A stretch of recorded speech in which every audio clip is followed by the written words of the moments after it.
Once everything got approved that we were going to be able to go forward, we were the first ones to get to set foot in the building to kind of see what we could really do to make this a physically safe place. They feel the safety, they feel the securities. We really had to tailor a system to the location. There is no stone that gets unturned when it comes to kids, right? That's, when I talk about the cameras, like you cannot walk around this place. There is nowhere you can go around this place without being able to be visually seen. As a mom, I always think of security, and then as a teacher, I always think of security.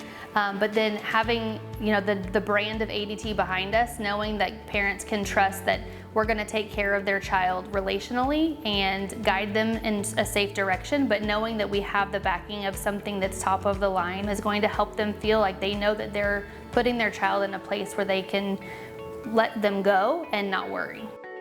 As a parent myself, the last thing I want to do is drop them off somewhere that that I might not think they're safe, right? And safe is multiple different things, right? Safe can be just having somebody physically on site.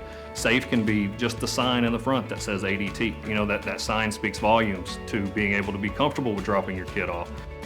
Well, ADT is definitely one of our heroes because we couldn't do this by ourselves and we couldn't do this without you, especially just from the safety side of it and helping us to have that presence in the community to give people an understanding of knowing that where they're coming is a safe space.